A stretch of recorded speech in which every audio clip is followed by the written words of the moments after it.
Hello, everyone. Excuse me. I've got a frog in my throat then. How's everyone doing? This one is going to be a very difficult one to talk about, and I'm going to put a trigger warning right from the start. This case, the Daugherty case, I think I've had more requests to cover this case than I have any other. I've been not quite overwhelmed with requests, but there's been a lot, both on Facebook, in my comment section. I dare say I've probably got emails as well, but, you know, I don't go to my email inbox. I've got so many emails. So, you know, you've asked me, therefore I'm going to cover it. And it's a difficult one because I'm going to be discussing the topic of suicide. So there is going to be a scrolling kind of ticker thing along the bottom, reminding everybody that this includes a discussion about suicide. And I'm going to keep that trigger warning up for the entire stream. So if you are going to be affected by the topic of suicide, then please click out. This is not going to be the stream for you. Right, and no hard feelings. It's not for everybody. It's a difficult one for me to cover because I've had a family member who has lost their life to suicide. Thank you. What are you doing? Yeah, you can't sit there. You can't, you really can't sit there. What are you doing? This is my cat. Well, one of my cats. She's a miserable cat. She's old. She's 15. But she was peacefully sleeping. Oh my God. She was peacefully sleeping on this chair. Ow! Are you jealous? So I disturbed her. She went in the windowsill and was fine. But now I've started talking. Now she wants to interrupt everything I'm going to talk about. There's a cat bed right here, that she could go in. And it's like a little donut. It's like dead comfy. But no, she doesn't want to go in there. Right. So get on there. Get on. Just sit on there. Whichever room I go in. No, she's going on the desk. Whichever room I go in, the animals always get me. And Cassie is now really jealous that the cat is closer to me than she is. Oh, ow! The cat is getting aggressive. I can see this is not going to go well.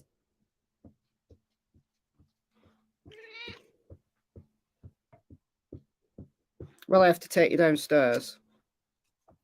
I might have to take her downstairs. Right, go in the window. I'll give you a try. This is the room she prefers in when it's cold because it's warm. It's a small room and it's warm and it's quiet because it's my spare room. It's full of junk. So this is where she sleeps and she's been disturbed. So she's really not happy. She's really not happy at all. Yeah, I can see comments like, it's hilarious. It's not.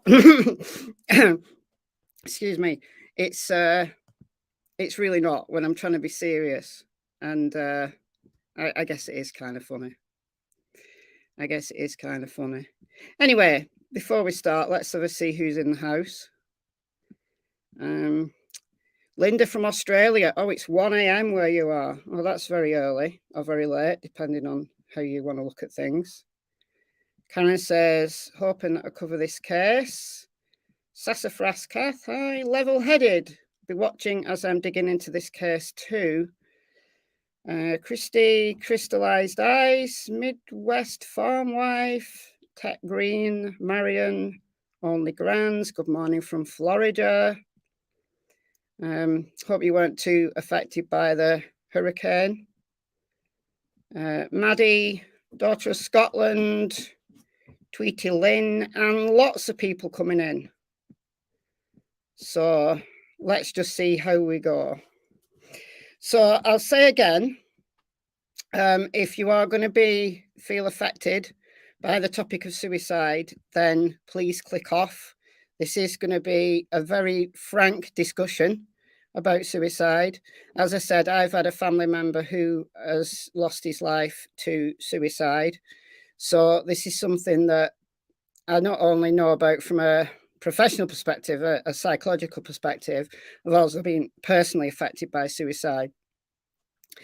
So the title of the live is, was this an unaliving event, or is there something more sinister going on in Sean Daugherty's case? And I'm going to play devil's advocate a little bit when I start going through the Facebook posts that the family have been producing. I'm going to play devil's advocate a little bit, and I'm going to give my opinion throughout. I'm going to read through, not word for word, some of the Facebook posts that the family have been presenting. So let's share the old screen here and show you what I'm talking about.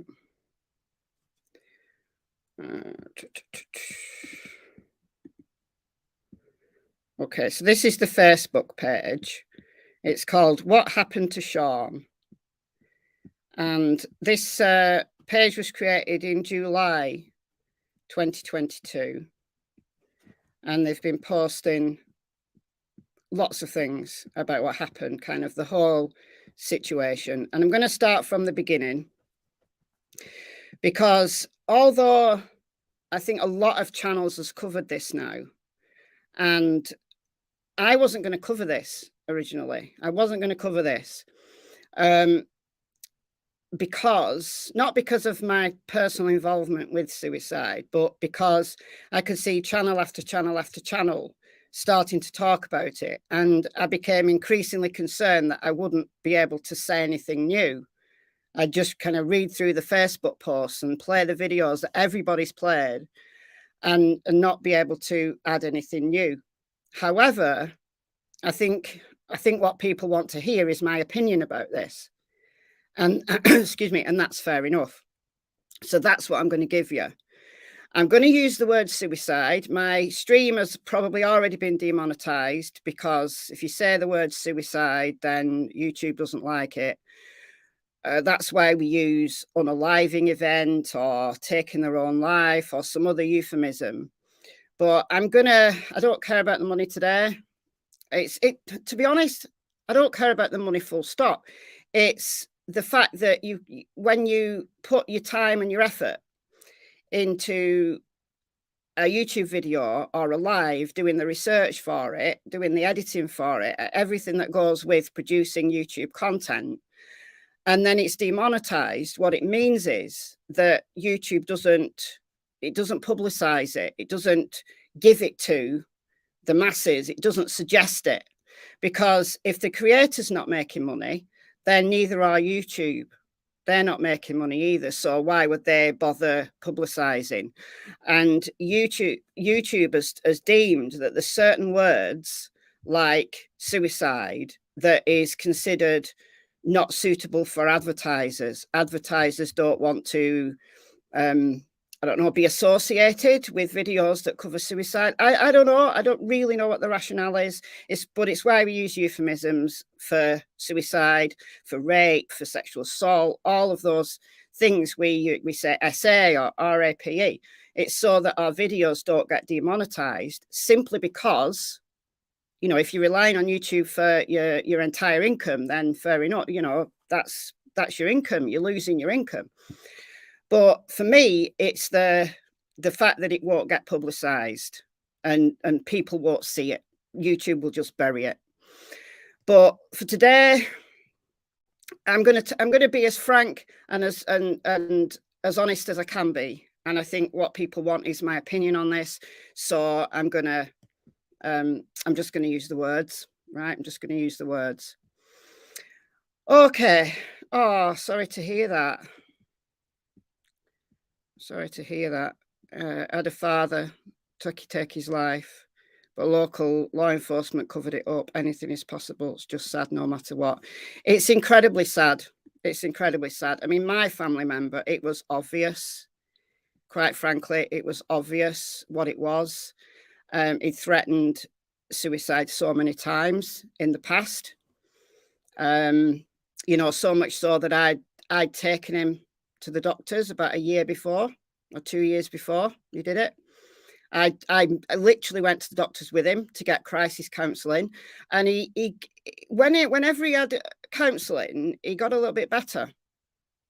He never liked taking medication. He was just severely depressed. He never liked taking medication because he didn't like the effect it had on him. But counselling worked for him. For crisis counselling in the UK, you get something like 6 weeks of 6 sessions of crisis counselling, and then you get put on a waiting list. And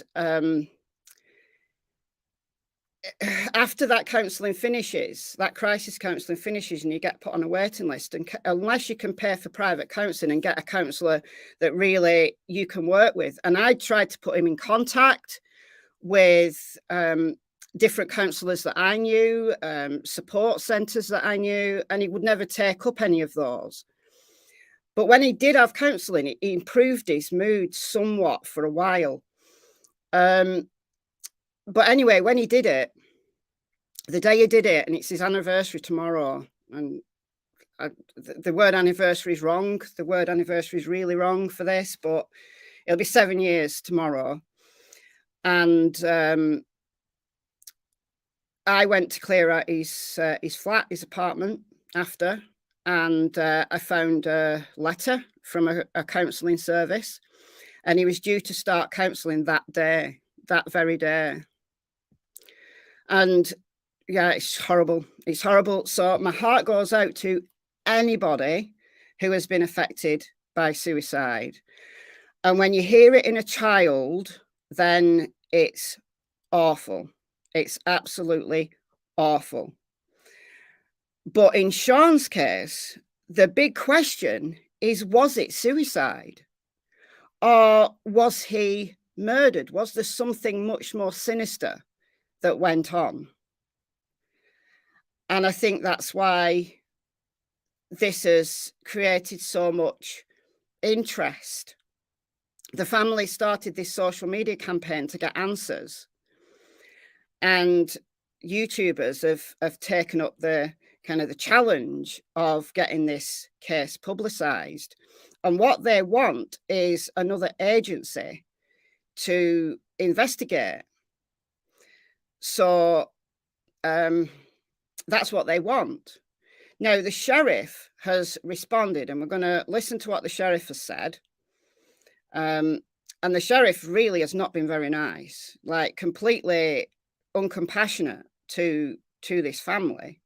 You know, even if Sean was, it's proven beyond a doubt eventually that it was suicide. Even if that's the case, this sheriff has been completely horrible, like lacking all compassion.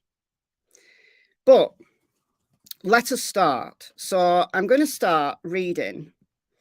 I'm not going to read word for word, as I said, and I can see the chat on my other screen if I scroll up and put all chat on. What is the difference between live chat and top chat? Because what does top chat do? Right, okay.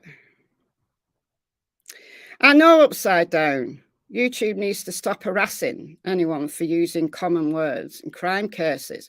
It's annoying. It really is. It really is. I mean, I've put a video up about a couple of hours ago on my other channel, Michelle Walks, and that's been demonetized because I'm talking about a serial killer. I covered the California serial killer, and I used the word killer, serial killer. So it's been put on limited monetization. So it means it'll get YouTube premium income, but it won't get ad income. It won't get ads on it. So I've appealed that because there's nothing in that. There's nothing in that that is especially triggering. Yes, I'm talking about a serial killer, but I'm not doing it in a really graphic way at all. You know, it's no worse than the news covering it. So I don't get it. I don't get it. But anyway, I've appealed that, and I probably will win eventually, but it takes them like 7 days to bother to do anything. So I don't know. But this one, I don't think I'll have a hope in hell of winning an appeal on this. It will get demonetized, and I will appeal because I always appeal. But I don't think I'll win. Anyway, let's start reading. As I said, not gonna read word for word, and I'm not going to read the entirety of this Facebook page.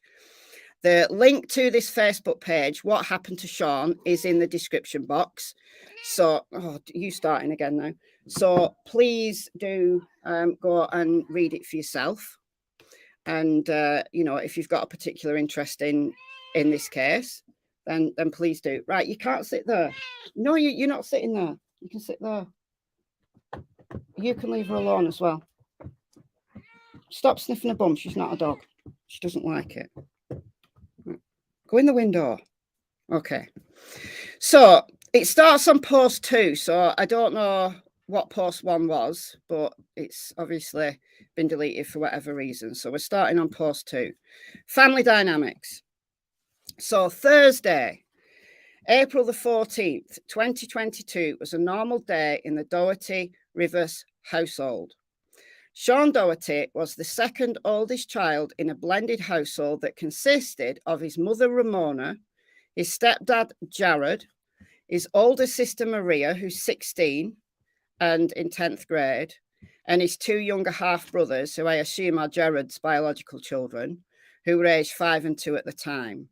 And then they've got a 79-year-old grandmother called Vija, who lives with them. And she's always lived with them. Ramona and Jared are both lieutenant colonels in the Air Force, in the US Air Force.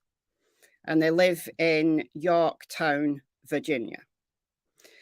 Ramona and Vija were born and raised in Latvia, which is a country in Europe. It's near Russia. It's funny. I mean, it's funny that a lot of Americans can't pronounce Latvia. I've been watching people streaming this, and there's been some interesting pronunciations of Latvia. Just like you guys laugh at me, my funny pronunciations of certain words. So, yeah. So this is a proud military family. They lived on Sandalwood Lane in Yorktown, Virginia. Tiny group who kept themselves to themselves. So they didn't know the neighbours very well. I guess it's kind of know the neighbours to say hello to, but don't really socialise with the neighbours, I'm guessing, that kind of thing. They'd been there a few years and they were great neighbours, but they were just not the kind of people to make forever friends. I'm not either, right? So I get it, right? Everybody's busy. Like, I say hello to my next door neighbour on that side because I've known her since I was little. The neighbours on the other side, I'll say hello to, but I don't know them. I know their first names. I don't even know their surnames, right? So, you know, that's the way it goes for me. Some people are like that. Some people are very different. Okay. COVID made socialising difficult, but the kids had friends and the family would occasionally wave and make small talk with neighbours. So Sandalwood Lane, it's a nice, very nice area. Look it up on Google Earth. It looks beautiful. Pristine lawns, low fences, low crime, right? Idyllic neighbourhood, great neighbourhood to bring up kids. Maybe a false sense of security, right? So they didn't have a security system. Some of the neighbours did have like Ring doorbells. So there was some footage available, but, you know, it's a low crime area, right? So doors not even locked. I don't lock my door. Like, I sometimes remember to lock it at night, but I don't lock my door. So the family had just sold the house and were renting back for a few months because they were due to move. And they were due to move because Ramona had got a job at the Pentagon. And Sean was excited that his mum had got a job at the Pentagon. But they were, you know, doing well as a family. They'd had a great time at Disney. They'd been on a Disney cruise the week before. And they were planning another cruise in August. And Sean had just been taken to renew his passport.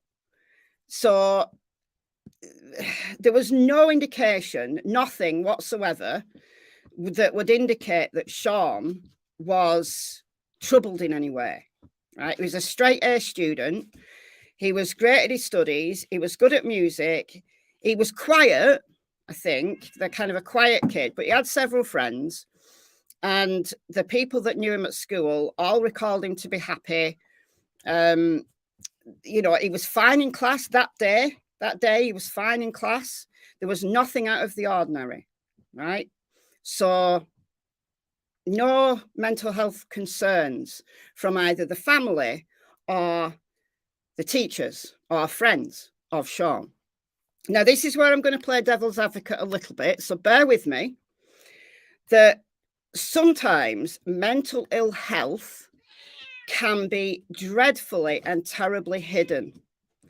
And nobody knows that you are ill because you hide it. And you're not hiding it intentionally. Cassie, yes. You don't hide your emotions, do you? Some people just do not display their emotions, right? I'm that kind of person. If I was mentally unwell, I don't think anyone would know, because it's just my personality. I find it difficult to open up to people. I find it difficult to talk about emotional things. I'm a problem-solving coper. There's kind of a difference between a coping style that's problem-solving and a coping style that's emotional. The two are not mutually exclusive, as psychological research used to say, but there tends to be tendencies in people that if you're a problem-focused coper, you tend to want to sort out problems yourself, work it through. Like I kind of consider it like akin to going hiding in your cave and working it out, working your shit out yourself. I might as well even say shit because I've been demonetized anyway. You know, you work it out and you come out when you feel better. That's the way I work in my brain, and I can't change that. That's just the way I am. Now, people who are problem-focused copers and then who become depressed or get some other form of mental illness really struggle to get help because they try their best to work it out themselves, right? So if I became mentally unwell, which I'm not, but if I did, I am aware that I would find it very, very difficult to seek help, right? That's just me. Now, emotion-focused copers are different because they externalize their emotions. So people know when they're happy, know when they're sad, and they can talk about their emotions, right? So the reason why I'm saying this is that I don't know Sean, you don't know Sean, and sometimes even families don't know when somebody's mentally unwell, and that goes for children as well as adults, right? Children become depressed, children get anxious, children suffer from mental illness, and it's very difficult to detect in a child. So we have to bear that in mind, because there are so many people who experience suicide from a family member who say, I had no idea. I had no idea that they were ill. I had no idea that they felt like that. Some people leave a note to try to explain. Some don't. I know I'd say it's probably 50-50 whether a suicide note is left or not. So coming at this, looking at this from the premise of suicide to begin with, I'm not setting much store in the family, the teachers, or the friends saying Sean was a happy boy, because Sean might have been hiding depression. I'm not saying he was. And as we go through this stream, I'm going to make an argument as to why I don't believe it was suicide. Right? But it's not because the family, the teachers, and the friends have said he was not mentally unwell, or he was a happy boy, or he's just come back off his vacation and he was looking forward to the future. To be honest, I've disregarded that. because there are so many times when families and friends literally had no idea. What are you chewing? What are you chewing? What are you chewing? Ignoring her, so she's now started to chew something. Don't chew that. Don't chew that. Kyle will kill you. Kyle will literally murder you if you do that. Okay, so, but there's lots of other reasons, lots of other red flags that law enforcement should have picked up on to indicate that this, in my opinion, was not suicide. But Sean's mood is not one of them. That's what I'm saying. But there's lots of others, lots of other issues. So that's Ramona. I'm going to play that video in a little while. No, Taryn, Sean wasn't on antidepressants because he was a happy boy.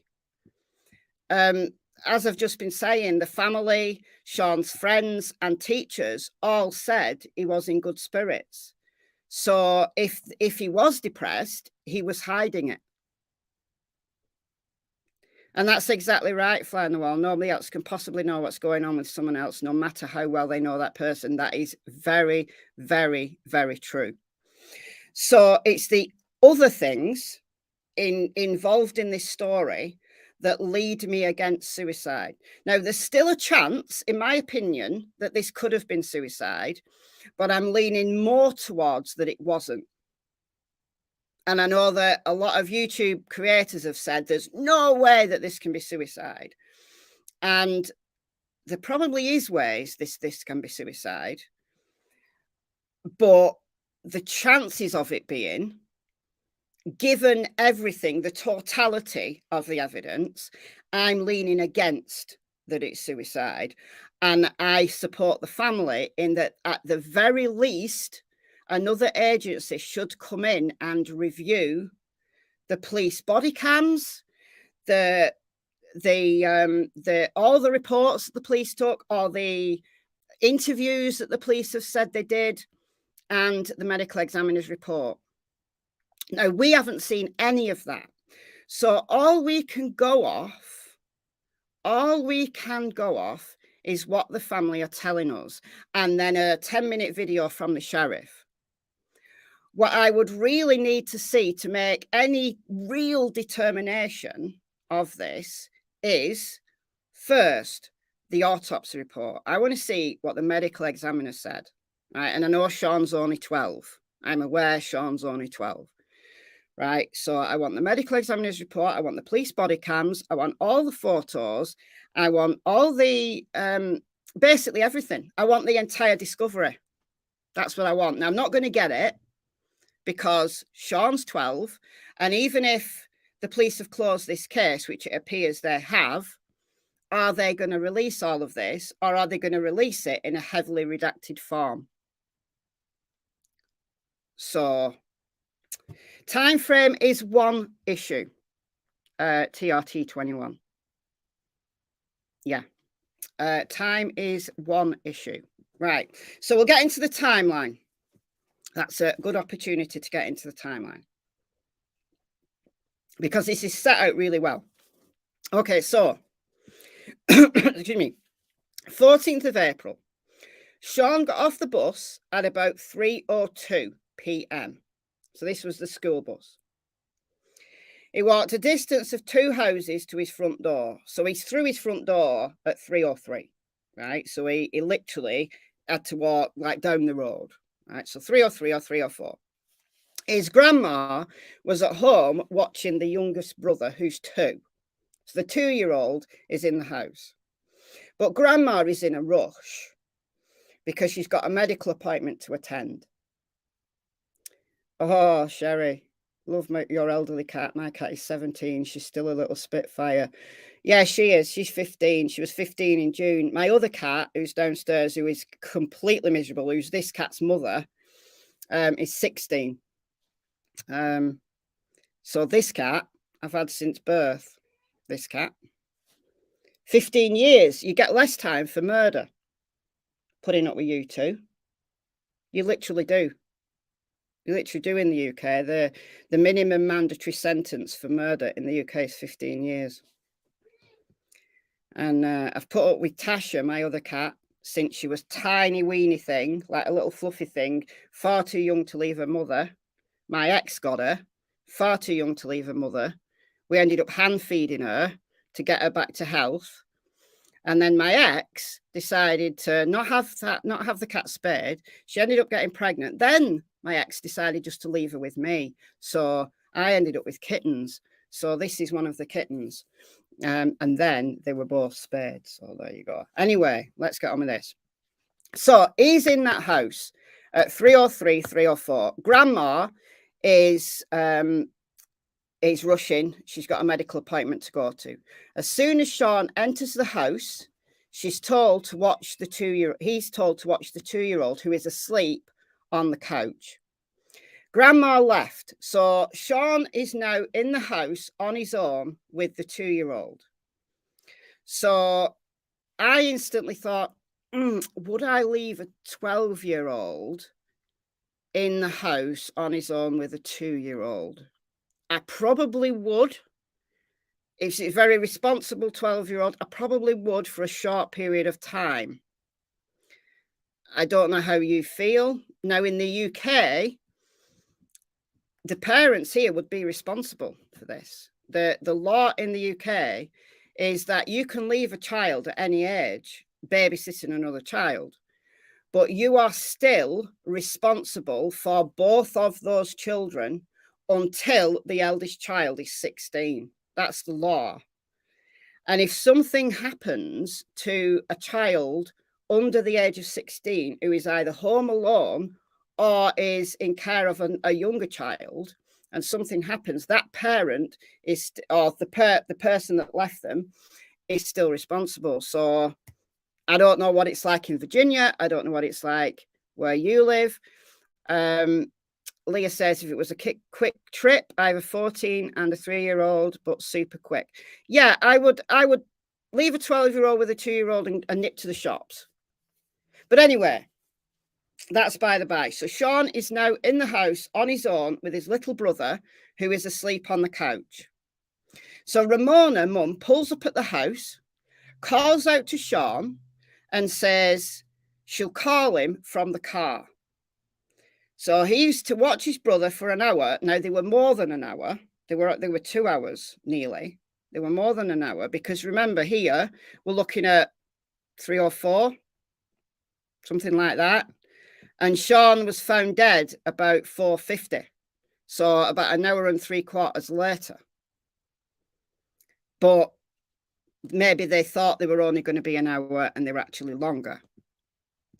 But anyway, so he agreed to watch his brother whilst Ramona took Grandma, her mother, to the doctors.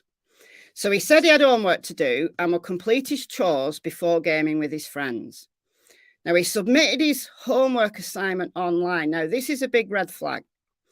That if someone is secretly suicidal, so Sean is suffering from depression and is thinking about suicide, would he really do his homework? Now, that's one of the big red flags to me, leaning me against suicide, that would he do his homework? Would he really do his homework? I don't know. But one of his tasks was to submit a photograph of himself holding up his work. And he did that at 3:09. So he's either done his homework in mega quick time in like 5-6 minutes, or he'd probably almost finished his homework. If Sean's anything like me, I used to do my homework on the bus. Like rush it, like just rush it and get it done. Then I didn't have to do it at home. That's what I used to do. But if you're suicidal, you're going to lose interest in school.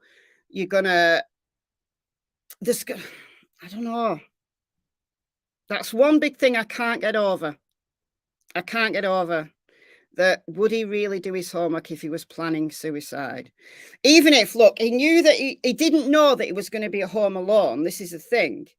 So it's not like he could meticulously plan that this day I'm going to die, right? But if you're secretly suicidal and you've been secretly suicidal for a long time, it might be something small that sets you off, something small that tips you over the edge. But if that day something so small that no one else noticed happened and tipped him over the edge, would he do his homework? I don't know. Anyway, from the car, Ramona called him. So she called him and said that she just talked to Jared, so that's Sean's stepdad, that the little brother had been napping for almost 2 hours and needed to be woken up. So she said, could he wake little brother up and give him a snack and get him to watch a movie, like play with him or something? So Sean laughed and said, Mom, I'm pooping. 12-year-olds won't have a problem answering the phone while they're pooping. That's what 12-year-olds do, right? I don't know. Maybe he wasn't really pooping, but he was on the second floor. So Ramona called another time at 3:27. So Sean is fine at 3:27. So that's the last time that she spoke to him, 3:27. He answered the phone and she said that she'd realised he'd been excited to play his games. Now, I'm not sure I fully believe this. I don't know. So she rang up and said, you've got to look after your brother. And he said, oh, okay. But then she's kind of thought, oh, he was looking forward to gaming. I'll ring you back. Maybe she did ring him back and say, look, why don't you set little brother up on the iPad and then you can play games? Yeah, so maybe that, yeah, I don't know why I even doubted that didn't happen. Yeah, maybe that did happen. So Sean said, yeah, like that idea. So he'd get his brother set up on the iPad upstairs. So once Sean, he's already done his homework by now, and he's going to do his chore, which is taking the trash out. And then he's going to play games with his friends while the little brother plays on the iPad. So sounds fine. Sounds good. Okay.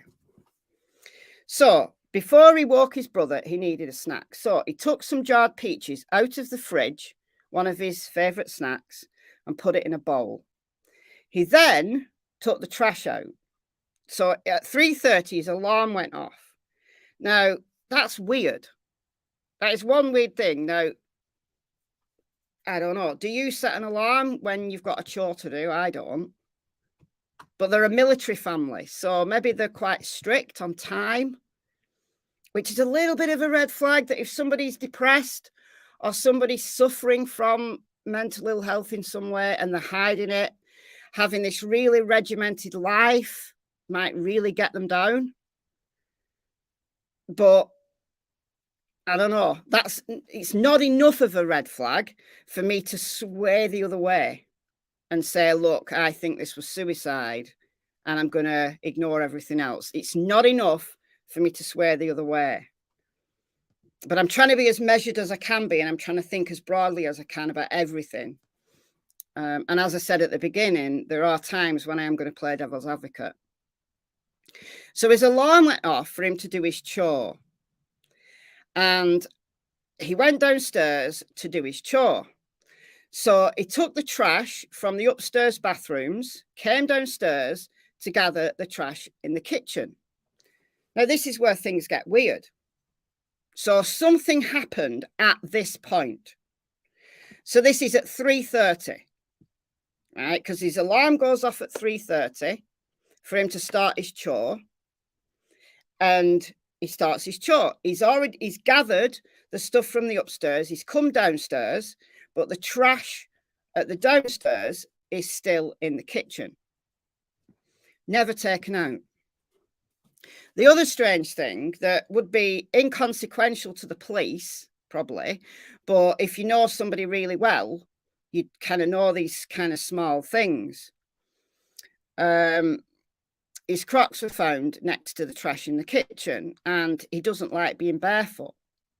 And when he was dead and hanging from the swing set, he was barefoot. So what his parents are saying is that he would never voluntarily have gone out barefoot. So that's probably something that the police wouldn't even bother to think about, but the family know that Sean would not voluntarily have gone outside barefooted. So that's a red flag, right? So Tarrant, yeah, I think someone knocked. I think someone knocked at the door. So Sean is in the middle of, he's prepared his snack. This is the snack. This is the snack that was in the bowl, a jarred peach. So Sean has got his snack out. His alarm's gone off. So he's thought, oh, I'll just put the trash out. He's not had time to eat his snack, and he's not had time to complete his chore. I think someone knocked at the door. Someone knocked. Now, this is where things get really weird, because Sean's 2-year-old brother was able to explain from his point of view what happened. But the police have completely disregarded. The police haven't even mentioned this. The sheriff didn't even mention this. And I'm going to play the sheriff's press conference. So some people have said, would a 2-year-old be able to articulate this? And I think so. Maybe if they're nearly 3, right, you know, there's a big, right, a kid that's just turned 2 and a kid that's almost 3. There's a big difference in that kid's ability to speak, to articulate, to put their thoughts across. And it also depends on the kid, right? My daughter, my eldest child, I had 2 kids very close together. I had my daughter and then I had my son, very close together. Like there was only like 15 months between them, right? They grew up as like almost twins. So my daughter was no more than about 18 months old, maybe 18, 19 months old. Like Reese was in a little, you know, still in a pram, and she was kind of just toddling along. For 18, 19 months old. And one day she just said to me in a perfect sentence, I've got pictures in my brains. And I said, yeah, that's thinking. Are you remembering something? That's called memory. Perfect sentence. I've got pictures in my brains. She was tiny. Right. So some kids are just very good and pick up language and can articulate very, very early. Some kids can't. Reese, the younger one, didn't speak till he was 3. Like he could say about 5 words till he was 3. Like they sent him to a speech therapist because he was slow at speaking. But then all of a sudden, when he wanted to start to speak, within a week of suddenly deciding that he wanted to speak, he could speak in full sentences. So what I thought was my elder child, my daughter, was speaking for him. And it's only when we stopped her and said, don't speak for him, let him speak. He realized that to get what he wanted, he had to speak. And he could speak, he just wasn't. So my point is, a 2-year-old absolutely could articulate this kind of thing. But the police have disregarded it. So Sean's 2-year-old brother recalls that there was a friend chasing Sean around and punching him. He also said the man touched his arm, so touched the little boy's arm, I assume. Was there someone in the house? Jen, I spoke for my younger brother too. I think kids who are very close in age, I think there is that issue. But Reese wouldn't say it. He would say about 5 words. And then once we stopped, like the speech therapist, we only had one session, and she said, I think he can speak. Like he could do all these sounds. She was getting him to do these sounds. She said there's nothing wrong with him. He could understand the story.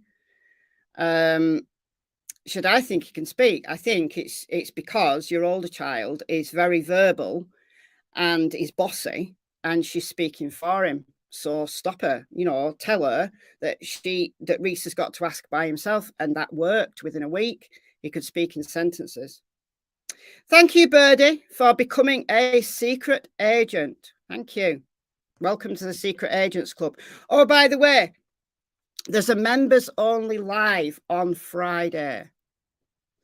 So for those of you who are members, I'm going to be talking about Jeffrey Dahmer on Friday. What Netflix did not tell you about the psychology of Jeffrey Dahmer. That's what I'm going to be doing for members only. Now, I am going to play it while it's live. It'll go out to everybody. So you'll be able to see it, but only members will be able to chat. As soon as the live's finished, then it will go to members only. So if you're not a member, you won't be able to watch it on replay.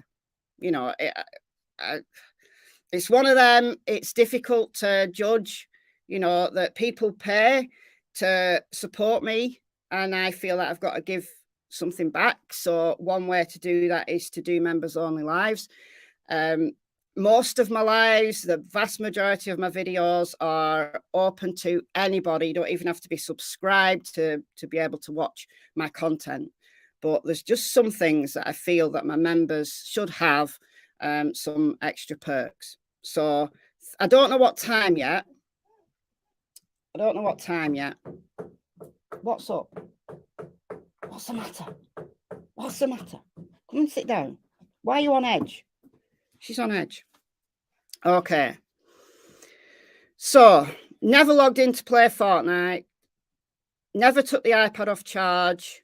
His Crocs were found upside down next to the trash, and the trash was never taken out. And on the counter sat the untouched jarred peach. So I'm going to read one more post, and then I'm going to play the video that Ramona did, and then I'm going to play the sheriff's response. So there's quite a few posts, like more recent, that I might do in another live. I might do a follow-up on this if people want me to, and dig into this a little bit more. But this is going to be a long live anyway. So I don't like to make my lives too long, because then people don't watch them, like on the replay. So, where is Sean? Maria, Sean's older sister, who's 16, remember? She's been at a tennis match after school. So she comes home, and her boyfriend, AJ, and his mother, who I think is called Jamie, were picking her up to go to watch AJ at his lacrosse game. So when she got home, the front door was locked. She rang the bell and knocked, and no one answered. Where was Sean? Now, this is a bit weird. This one's a bit weird. Because how would Maria have got in? Did Maria not have a key? Did she forget her key? Or is there always someone in? Right? Is there always someone in? Because Grandma, remember, was watching the 2-year-old, but she had a doctor's appointment. So maybe Grandma was in all the time. So when the kids got home, Grandma would be in. So she was surprised that no one was available to answer the door. So where was Sean? So Maria calls Ramona, who says, call Sean, because Sean's in, but he's probably gaming upstairs. He's done his chore. He's gaming upstairs. And, he's probably got headphones in, right? So she's annoyed. So she calls Sean twice and texts him. She texts him 3 times at 4:50, right? So we've now jumped from 3:30 to 4:50. So there's a 1 hour, 20-minute gap. So there would have been time. There would have been time for a suicide, to plan out a suicide, or there would have been time for someone to have knocked at that door and committed a murder. There's 1 hour, 20 minutes. People are saying there's only an hour, and how could everything be done in an hour? There's not. Look at the timeline, right? Because Sean is alive and well at 3:30 because his alarm has gone off and he started his chore. But then there's nothing for 1 hour and 20 minutes. 4:50, Maria is trying to get hold of Sean. Loving Michelle's new camera. I've not got a new camera. It's my laptop camera. It's a MacBook Air, and it's not got a separate camera. It's just my laptop camera. I've cleaned it. That might be what it is. When I put my glasses on, they needed cleaning. So I cleaned my glasses, and then I thought, oh, my laptop, maybe I used my glasses thing to clean my laptop. So that's probably why you think it's a new camera, because it's usually quite dirty and streaky. But it's not new. Anyway, so this is 4:50. So there's no response. She decides to run round the back. Now, trigger warning. This is when things get really bad. Trigger warning. She froze at that moment, entering a state of shock as she tries to process what she's seeing. A person was hanging from their swing set, unnaturally with a bag over their head. She looked around to figure out if she could get into the house before this stranger got her, because she's terrified. She's like, what on earth is this? But she realizes this figure's hanging and not moving. So she's completely confused. She's like, oh my word. She locks eyes with a landscaper who's mowing the neighbour's yard. So there's someone who's doing chores, doing some yard work, grass work in the neighbour's yard. So who's also very puzzled. And so did this landscaper not notice someone hanging from the swing set? I mean, maybe the landscaper wasn't close to the swing set and then saw Maria and came over to the fence. I don't know. So she came within 15 feet and called her, hello, but there's no response. So she's now like in a state of chaos, and she identified that this was Sean from his hands. I think so as well, Birdie. The landscaper is sus. Yeah, I think so as well. He's on my list, put it that way. Hysterically, she ran up to her brother and confirmed it was him by looking closely at his hands. Right. So his hands are bound to his sides. Right. I'm going to just put this full screen for a second.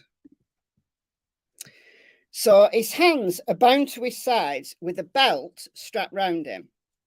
Right. He's got a bag over his head and he's got a noose that's hung onto the swing set. Right. So that's the situation. That's what Maria saw. Hello, Cassie. That's what Maria saw. So would a 12-year-old be able to work out how to commit suicide in that way? I think so. If they'd really thought about it. Now, the family have said that there's no evidence on his computer or his phone that he was looking at dodgy websites or, you know, doing dodgy web searches for, you know, how to hang yourself. That there's nothing of that kind, according to the family. But think about it. Trigger warning. And I'm not telling anybody how to commit suicide, so I'm going to be very vague. Right, but what you could do is you put the noose around your neck. Right, you tie your belt first, but you leave it loose. Right, so you put your belt on, you leave it loose. You put your noose on, you put your bag over your head, Then you put your hands inside the belt and you tighten it. I should have brought a belt. You tighten it with your hands like kind of like that. So it is possible. It is possible, right? But he's 12. Now, there are instances where people have died accidentally doing things like this because of autoerotic kind of activities, right? Because cutting the circulation off, like either voluntarily stopping breathing at the point of orgasm, can heighten the pleasure, apparently. Right? I'm already demonetized, so we're talking sex as well as suicide, right?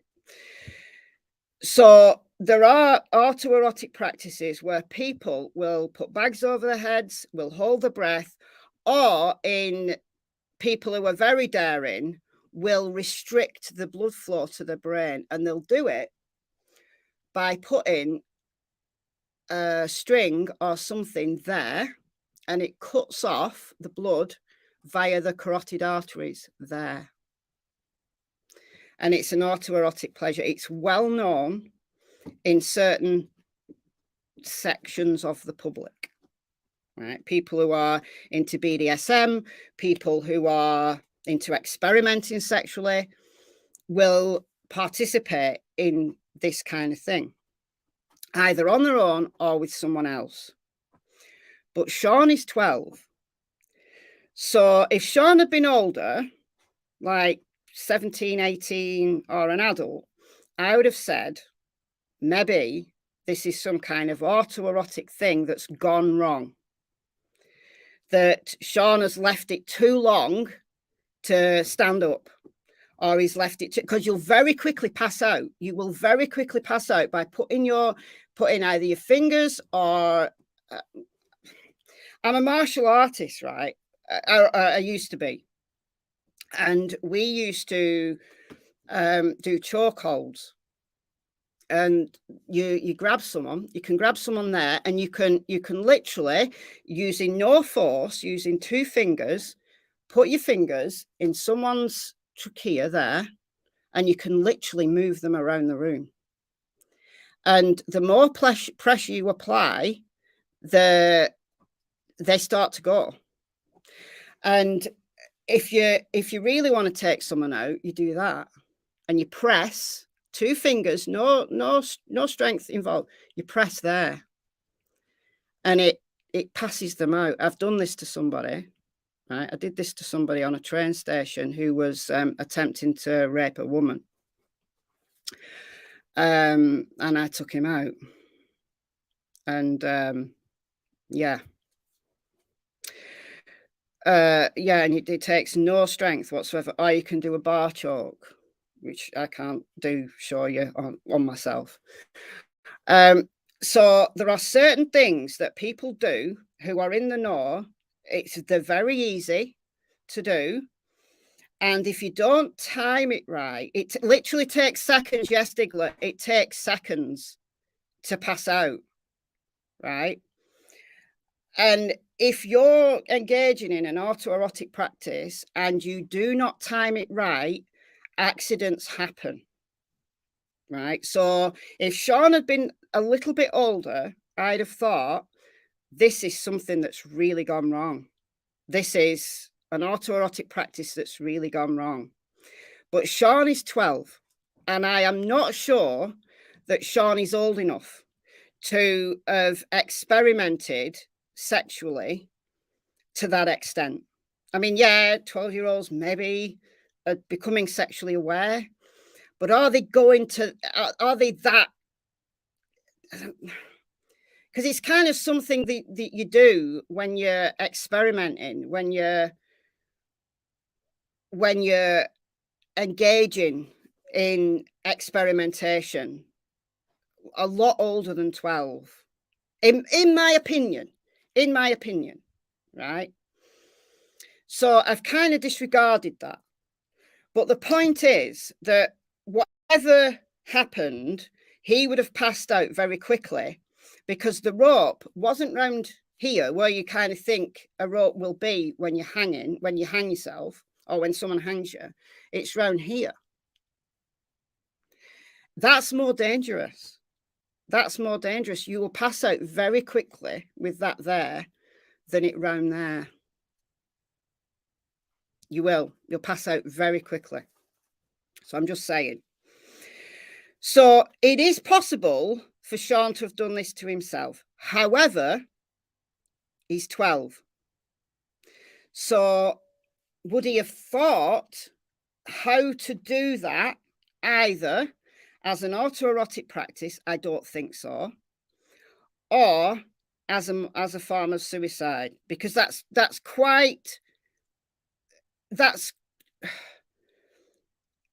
somebody has to think it through in a sequence of how to do it and choose exactly the right tools as well. Because what you need to be able to do that is something quite thin that will dig right into you and you'll pass out very quickly. And that's exactly the tools that we used. So we'll go back to this. So she calls 911. She tries to get him in one arm and she calls 911. So she removes him from his hanging position. She did brilliantly. Maria did brilliantly. She's only 16. She did brilliantly, right? So she was able to get him down by lifting the shoelace string from over his head, right? So it was quite loose. She was able to take it off. She brought him down to the ground, and with the help of the 911 dispatcher, she performed CPR on him. Now, the other weird thing, which leads me against suicide, is this, that Sean is dressed in men's clothing. Now, his arms are tightly bound, as I've already said. Now, there is a way to do that yourself. You could have done that yourself. You could have. But the choice of clothing is just weird. That if you were going to suicide yourself, would you very carefully decide that you were going to wear your stepfather's clothes? Would you really? Would you really? Why would you do that? That is so weird. That to do that yourself, to choose to do that yourself, to go and kill yourself, doesn't make sense to me. That doesn't make sense to me. Right? So, also, his glasses were broken. And apparently, one of the lenses has never been found. So, yeah, you might take your glasses off when you put your bag overhead. You might take your glasses off. But would you throw your glasses? Would you have thrown them in anger? And so much so that one lens has never been found? I don't know. Maybe. But that indicates some form of violence, either to yourself, from yourself, or by someone else. So he's wearing his stepfather's clothes, suspended by his chin, which again, round here, in which is very dangerous and you'll pass out very quickly. There's loads of trigger points. You've got the carotids, you've got the trachea, you're cutting off your entire, you're cutting off the blood to your brain, and you're also cutting off your ability to swallow. So that's very dangerous, right? And I'm saying this, guys, I'm saying this in all seriousness, that if you engage in autoerotic practices because it heightens your pleasure, please do not put your string around there. Please do not. Find another way to do it, because you will pass out so quickly. And if you get yourself into a situation where you can't come round, where it hangs you, you will die.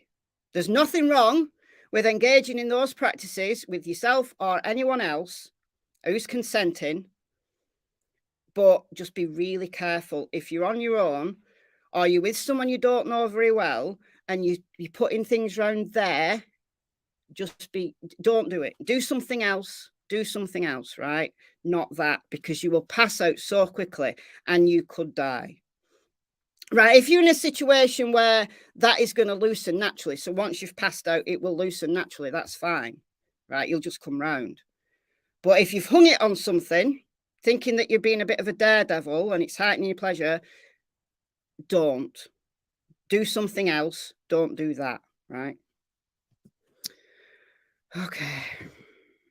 I knew this one was going to be hard. Okay. At any point, he could have stood up and saved himself. So his knees were bent and he could literally have just stood up, which makes no sense. Because even if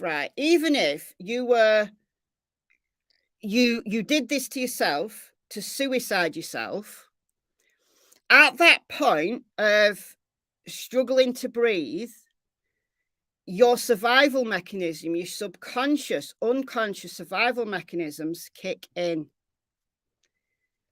And you unconsciously save yourself. However, if he put it round his chin and he passed out very quickly, he couldn't. So I think, however this was done, it was very quick, which is a blessing. I don't think he suffered, whether he did it to himself accidentally or he did it to himself purposefully or someone else did it. I think he passed out very quickly. And that's why he didn't save himself. Okay. Normal hanging injuries weren't present. They wouldn't be, because hang yourself round your throat like that and you die by strangulation doing it that way. And your hyoid bone might be damaged or even broken if your noose is really tight, or there's bruising inside around your trachea, around your thyroid, around here. But there would be nothing if it was around his chin. But what gets me is this men's clothing. What on earth was he doing with his stepdad's clothes on? I can't get my head around that. And also, his feet were very clean. And Ramona says that the ground was muddy, but the police, the sheriff, says it wasn't. So I don't know about that. So Ramona arrives home, finding the house swarming with emergency medical personnel. She jumps out. She ran towards the commotion. She saw them working on Sean, and they were too late. So through heroic efforts from Maria, they were able to get a heartbeat, but not enough to sustain it, and he was gone. So that's Sean and Maria, who tried her very, very best to save him. But she was just too late. So there's loads of other posts that go into what happened after, which I'll do in another live if people want me to. If people want me to dig into this further. But what I'm going to play now is the video from Sean's mother, Ramona. And then straight after, I'm going to play you the police chief's response to this video. Yeah, Maria's his older sister. Maria's 16. No, Brandon. It talks about this later on, I think. But the stepdad was at an appointment with the 5-year-old brother. So he was in another town with the 5-year-old brother. So he's got an alibi. So they've all got alibis. You know, grandma and mum were at this medical appointment. Maria was at school at tennis practice, and then she was coming home. And stepdad, Jared, was at another appointment with the 5-year-old brother in another town. So none of the family can be involved in this. I don't believe any of the family could possibly, in the time available, could possibly have done this. So no, I don't think it's anything to do with the family. I don't know about the bio dad, though. I've not heard anything about him. I don't know. I know his name's Timothy, Timothy Daugherty. But I've not heard anything about him. So does he live locally? Did he have an axe to grind? Is there something in that side of his family? That's the only thing I can think of in a family connection. I'm sure that the police have looked into him if he's in the area. But it's not any of the family that were in the house that lived with. There's no indication that the stepdad was abusing him, once that shining star, but obviously we don't know. The gardener, the landscaper, that's an issue. That's an issue. Apparently the landscapers who were working have been interviewed by the police, but I don't know. I don't know. There's no other physical evidence, Charlene. No, nothing. Nothing. Anyway, right, I'm going to play this. I think I'll need to mute out. So let me know if you can hear this, because sometimes when I mute, then you can't hear it. And I have to, I don't know, it's weird. Right, I'm going to mute out now. Just let me know in the chat that if you can't hear.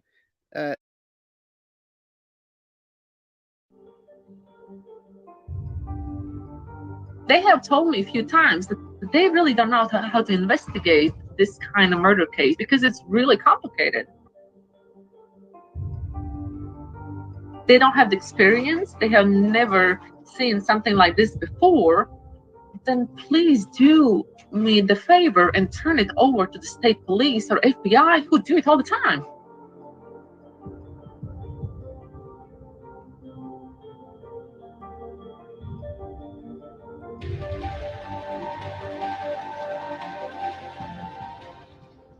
We just had amazing vacation. He just got back on a Sunday. It was the reward for the kids. He had got all A's. He was in a very good spirit. It was like a regular day. And my mom comes out. She's like in a hurry. The doctor's office called and said, hey, she needs an EKG. But the appointment is only 25 minutes. It's a safe neighborhood. And he said, Mom, don't worry. I got it. You know, I love babysitting.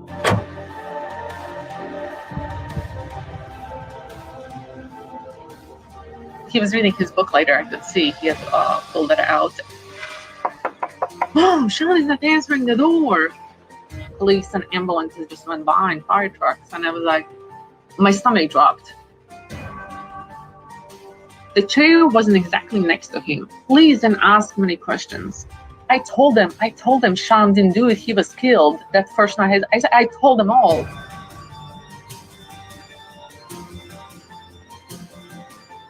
I need to see where's my youngest one.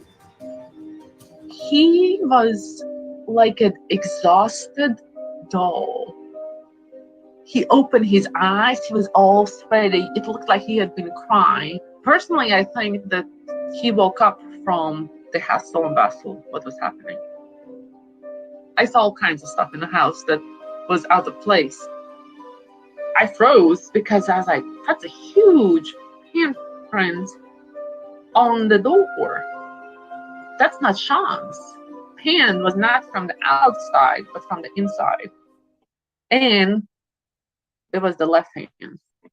I saw some splatters that seemed like small blood things that I asked them to collect.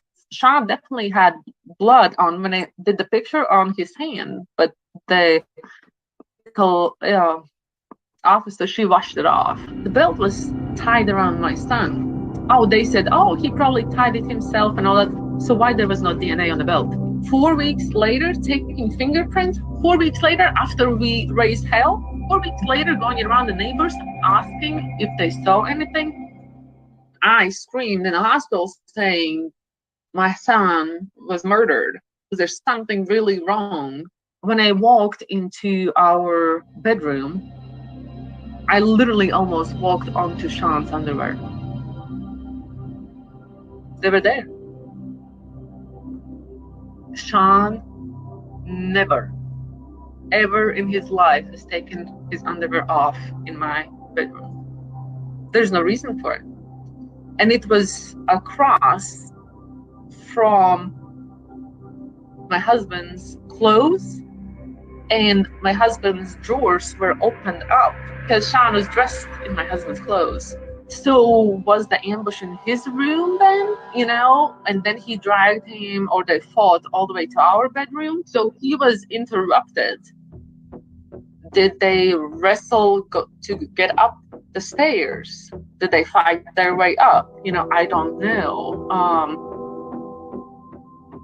I think that someone saw something, and I think not just one. I think a couple people saw something, but I know there was no real investigation. If you ask the parents to find the person who did it, and we are not investigators, there's a problem. They're asking me to find the person. We don't want to investigate, just say it.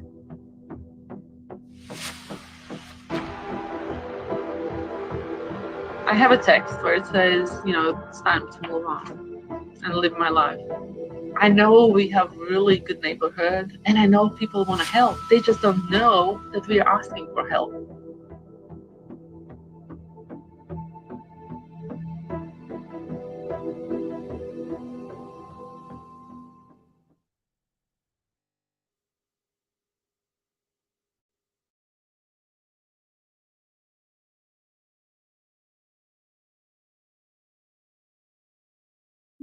Muted. Caught myself in time though. That is heartbreaking. So there's a few things there that the sheriff picks up on. You're going to hear that in a few minutes. Prepare yourselves if you haven't heard it. I've seen some of you in the chat saying, you know, this sheriff was so condescending and da da da da. He was. So prepare yourself if you haven't seen this. And there's some things that he didn't even mention. There's some things there that are very important. So there was a handprint on a door. There's some disagreement as to whether that handprint was actually checked or not. There's no DNA on the belt, which is bizarre. So let's listen to what the sheriff has to say.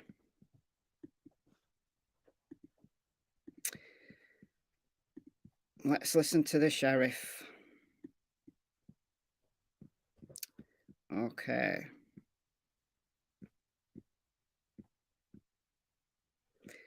All right, so I'm going to mute out again. Again, let me know.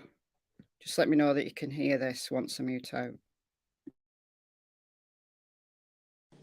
Recent statements have caused concern in the community that the death of a 12-year-old on April the 14th, 2022 has not been fully investigated by the sheriff's office, and that there may be a killer in our area that poses a threat. Nothing could be further from the truth. It has been the long-standing policy of the York Poquoson Sheriff's Office to not release information relating to cases of suicide, particularly those cases that involve children. We do everything within our power to preserve the privacy of the grieving family. We take these matters very seriously, evaluate all evidence, and consider all possibilities. The York Poquoson Sheriff's Office is aware of a recent social media site created to provide the public with theories surrounding the death of this 12-year-old. Much of the information being posted to this social media site is opinion, innuendo, and fabrication, which is not consistent with the evidence that was collected by Sheriff's Office investigators during their investigation. Once that evidence was collected, it was submitted to the Department of Forensic Science for evaluation and later to the Office of the Chief Medical Examiner. By law in Virginia, it is the Chief Medical Examiner's responsibility to determine the manner and cause of death which they, the Chief Medical Examiner's Office, determined to be a suicide. In addition, the Sheriff's Office met with the family on multiple occasions and gave them the opportunity to discuss this investigation. Additionally, an offer was made to have a group meeting after the findings of the Chief Medical Examiner's Office that would include the family, members of the York Poquoson Sheriff's Office, and the Office of the Chief Medical Examiner. As of this date, the family has not expressed interest in scheduling the meeting. Instead, they chose to post this video publicly. There were several key points that were made in this video that the sheriff's office will address. First, in the video, the mother said, "They have told me a few times that they really don't know how to investigate this kind of murder case because it's really complicated." The implication being we, the York Pecoshin Sheriff's Office. That statement is absolutely not true and was never made to this mother. Our investigators are recognized in the Hampton Roads area as professional, caring, competent major crimes investigators. They have investigated and solved numerous cases that include homicides, suicides, rapes, and robberies. They have several decades of investigative experience within the division. The investigation divisions consist of graduates of the Virginia Forensic Science Academy, which has certified them as crime scene experts.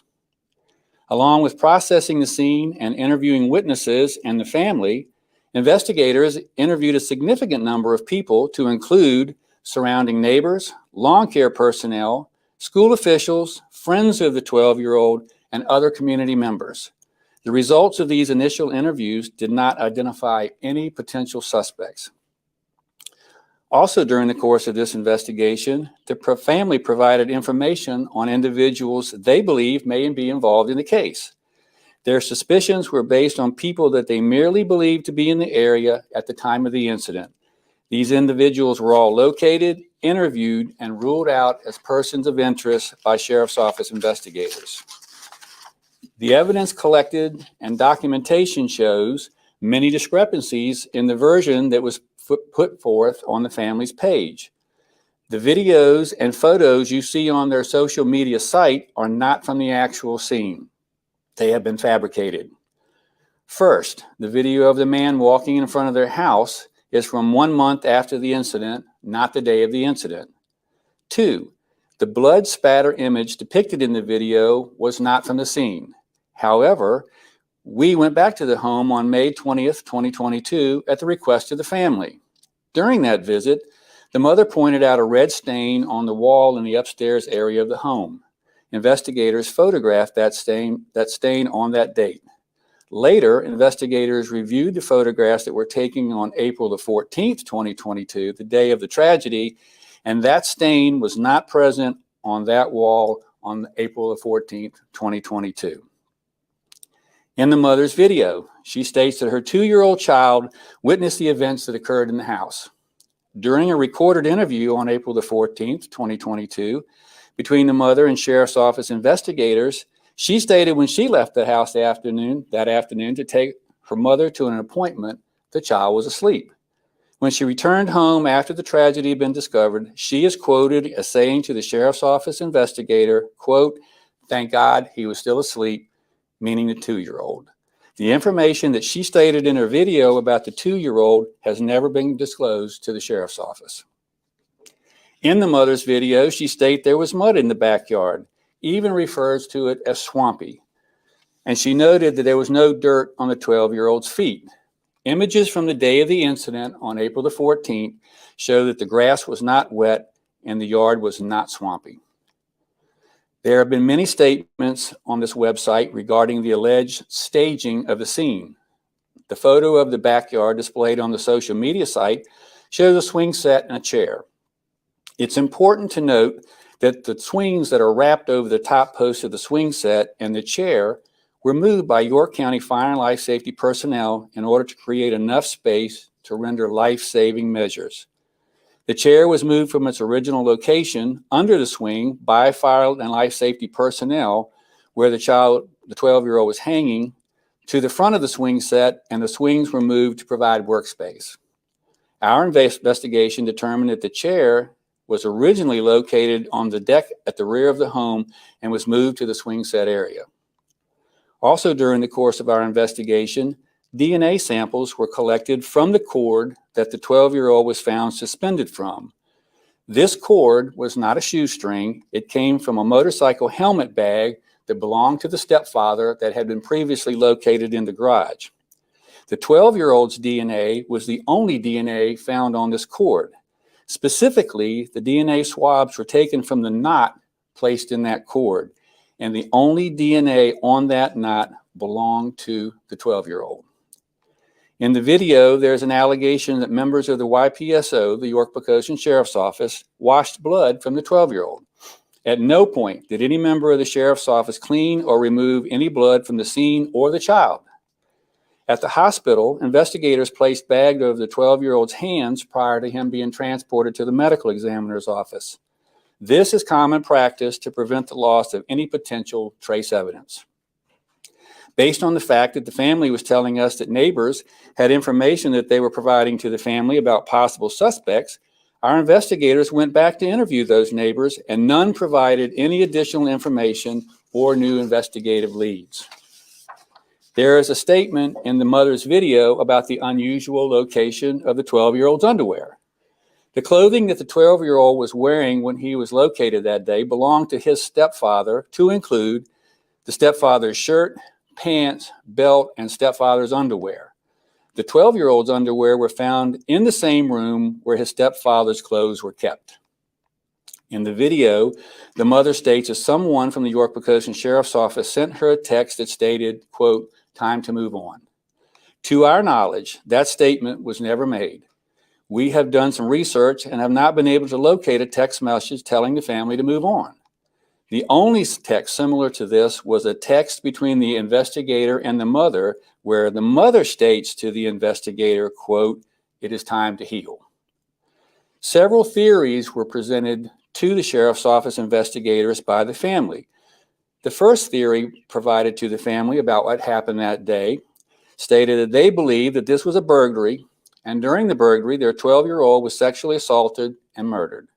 However, Sheriff's Office investigators found no evidence of an intruder, and laboratory and medical evaluations of forensic evidence sent to the laboratory found no signs of sexual assault. The second theory presented by the family was that this was carried out as a military-type operation directed at them, the family, due to their rank in the United States Air Force.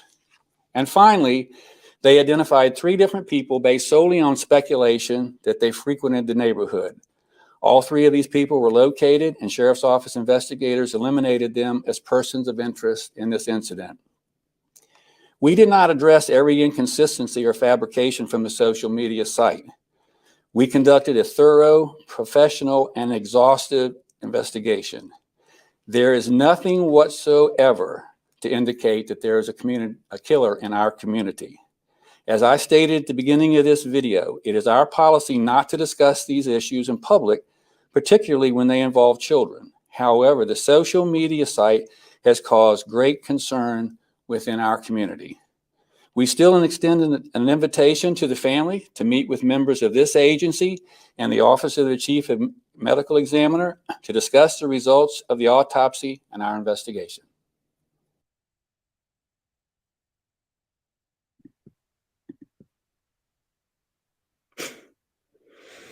Unbelievable. Unbelievable. Karen, Texas, member for 2 months, says, was the medical examiner on the sheriff's payroll like Nevada County? So that's in the Kylie Rodney case. I don't know why it came up on YouTube. I've got YouTube on this screen.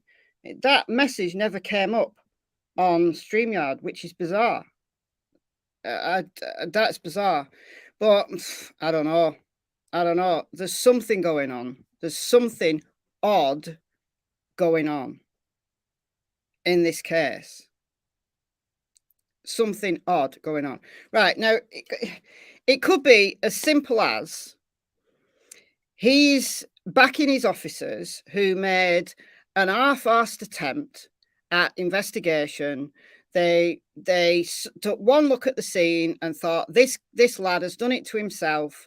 And they did a really half-assed investigation. And it was only weeks later, 4 weeks later, that they came back at the request of the family to actually interview people, when the family have insisted that actually our son wouldn't do this to himself and my son's been murdered. So it could be something relatively simple like that he's backing his officers and he doesn't want his agency to look stupid. Is it election year for that sheriff? Don't know. Very uncompassionate, very hard-faced, as people are saying. Not a nice man. He has not done him or his officers a favour here by posting a video of that kind. Now, the family don't want to meet with that sheriff's office. What they want is a new investigation with a different agency. That's what they want. And I think at the very least, that's what they deserve. Because all the materials that have been collected to date, welcome to Secret Agent Claire. See, that came up. That came up. Karen Texas's message did not come up on StreamYard. That is really weird. If I've missed anybody else's messages, because I've been looking there and not there, and I don't know what's going on. It's meant to be the same. There is a little bit of a lag on StreamYard, so that does come up a second first. But anyway, welcome, Claire, to the Secret Agents Club.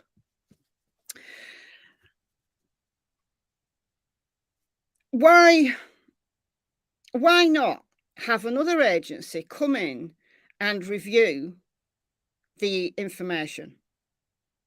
Now, the family do have money, right? They're both high up in the military. They're both lieutenant colonels in the military. So I don't know whether they've been able to pay for private. What I would have done is I would have wanted a different autopsy. I would have wanted a private autopsy. I would have wanted a private investigator to review everything, and I'd have chosen that private investigator very carefully. Welcome, Lynn, Lynn to the Secret Agents Club. Welcome. That's what I would have done. Now, whether, you see, the thing is, when you're grieving, when you've lost a child, you're not thinking rationally immediately. So there's time that's been lost in this case because it takes time to get your thoughts in order, because the first thing that the only thing you can think about is that your child is dead. You know, you're not thinking as an investigator in that moment. So there's a lot of really vital evidence that's been lost from this scene if it wasn't collected at the time. Now, the sheriff said that there was DNA on the knot of the noose, and that was the 12-year-old's DNA. That was Sean's DNA. But the mother said there's no DNA on the belt. So that would indicate that Sean didn't put that belt on. And it would also indicate that Sean touched this rope, possibly struggling to get it off his head. And somebody used gloves.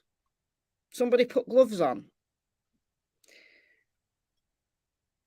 I don't know how difficult it would be for a police officer to recognise that sometimes criminals wear gloves so that they don't get their touch DNA on stuff and their fingerprints on stuff. But there was a handprint in the house. So somebody earlier on, whilst that was playing, but I was battling with Cassie at the time, so I didn't put it on the screen. Somebody asked me what I think. This is what I think. This is my opinion, based on looking at all of the totality of the evidence. I think that while suicide is technically possible, I do not think this was a suicide. I think Sean was murdered, or this was a game that went wrong. Now, not an autoerotic game, as I talked about before, because if Sean was a little bit older, that's what I would have considered. right? I'd have considered that. But 12 to go to that level for sexual assault, I don't think so. But kids play games. So one of the things I want to know is, did Sean have any friends who came to visit? Would it be possible for a friend to call and Sean let him in? And they were playing a game. Now, we don't know anything about Sean's, what he'd like to play, right? Did he like to play rough? Did they play? I mean, I did, right? You know, when my friends came round, I would be literally running around the house and we'd be beating the crap out of each other, right? Because we'd be playing something stupid. I mean, me and my friend, we used to play this game where we used to tie each other to trees. This is really dangerous. Don't do this, right? Don't do this. We used to tie each other to trees, right? I had a tree in my yard, which we used to use sometimes. Sometimes we used to go in the woods and tie each other to trees. We never put stuff around our necks. We weren't stupid, but we used to tie ourselves. Well, we used to take it in turns to see how quick we could escape. And then we used to have a stopwatch. So who could get out of these? And sometimes you like, it was, thank you, Strawberry Wine, for becoming a member of the Secret Agents Club. Thank you so much. Great name, Strawberry Wine. I like it. We did. We really did. One time, my friend, right, tied me so tight to this tree, like in a way I could not get out. And then she went home and she left me there. We were about 10. Fortunately, that was not in the woods. That was in my yard. And I was screaming, right? My mum was in the house, but she was like, this was in the back. My mum was in the front. She couldn't hear me. So my dad came home and I got absolutely bollocked. I got so done for being tied to this tree. He had to literally cut the ropes off me. I got so done. And it's only now I realise, it's only when I grew up that I realised why they reacted so bad, because this is really dangerous. But this is what we used to do. Now, could this have been a kid's game that went wrong? That they were playing rough, they were acting stupid, they were tying each other up, they were playing, I don't know, some kind of cops and robbers game or something like that. And something really bad happened, and the kid who did it ran away. And the reason why there's a cover-up of sorts is that there's a child involved. I don't know. That's just one suggestion. But I just feel, in my heart, I feel that, exactly, Chucky, exactly. I just feel with the totality of the evidence, why the claws? If you were playing a game, why would you, when your friend's there, take your underwear off, put your stepdad's underwear on, rifle through your stepdad's closet to find clothes to put on? Would you do that with a friend? I don't think so. But at the same time, why would a murderer do that? Why would a murderer want a child or dress a child like against his will to dress up? It's the clothes above everything else that doesn't make sense for me. That's the thing that really doesn't make sense. And it makes me feel like it's personal. That this was done as a message to the family. And I can understand why they think that it's because they're in the armed forces or something. It makes me think that the reason why he was dressed in those clothes was a message that perhaps the family don't understand, that the message has been lost. but I don't know, to get even with the stepfather tracker, something like that. So what I would want to do as an investigator, which I'm not, but, you know, I'm an amateur sleuth, right? I would want a list. I would want a list of everybody who has ever had beef with the family, with either the mum or the stepdad. That could be professionally or it could be personally. Now, you will get this list. The second thing is no one knew that Sean was going to be on his own. No one knew Sean was going to be on his own. Even Sean didn't know he was going to be on his own. And there would be no way of knowing for somebody outside of the house to know how long Sean was going to be on his own. So it's either got to be somebody in that neighborhood who could see that house and could see that the mother had gone out and the dad wasn't there. Presumably, if there's cars in the drive, then the parents are home, right? So it has to be somebody very, very close.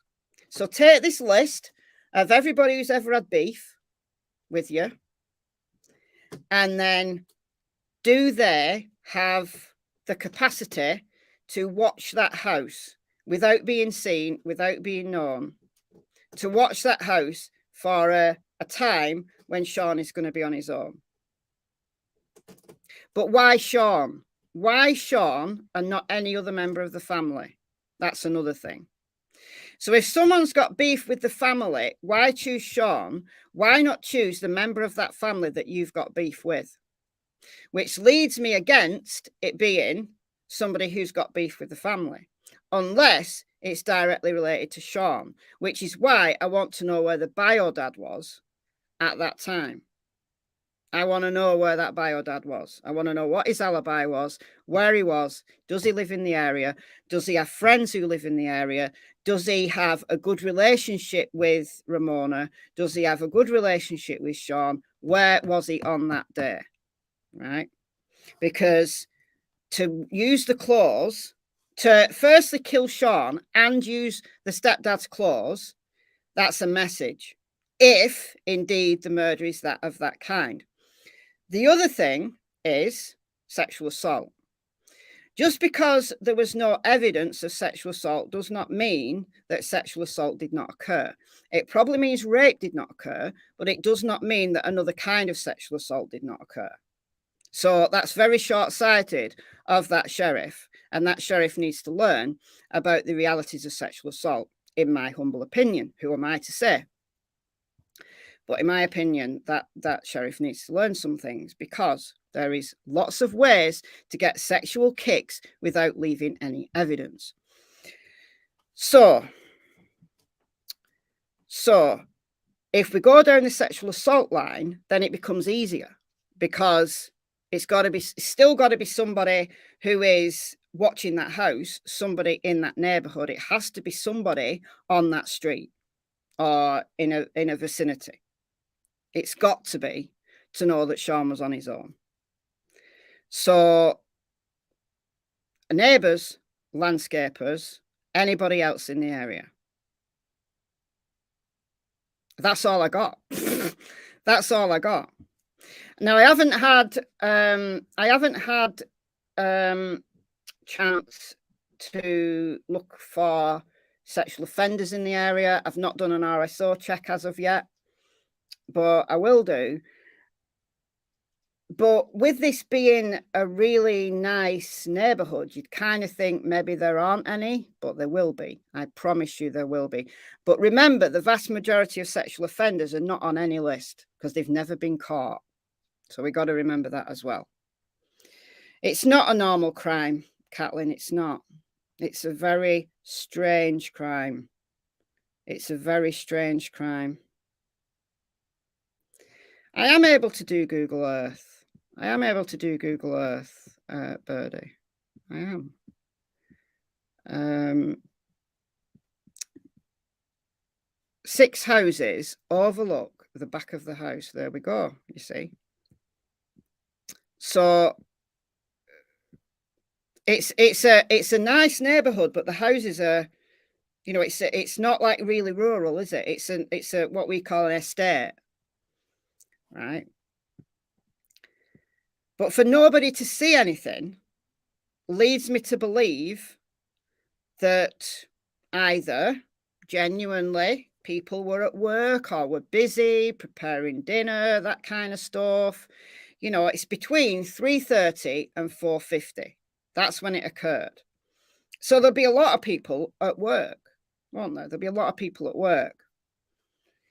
But it took the police 4 weeks to even bother to go around and ask the neighbours anything. And then said, oh, yeah, we did that, but, you know, there was nobody was suspicious.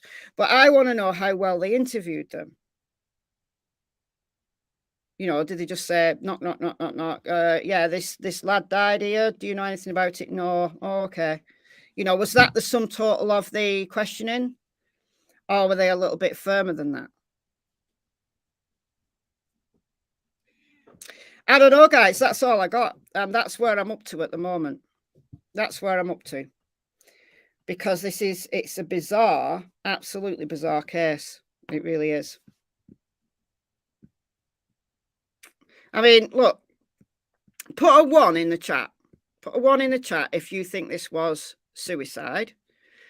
Put a 2 in the chat if you think that this was murder. And put 3 in the chat if you think this is like a game or something like that that's gone wrong. Let's see where you're up to.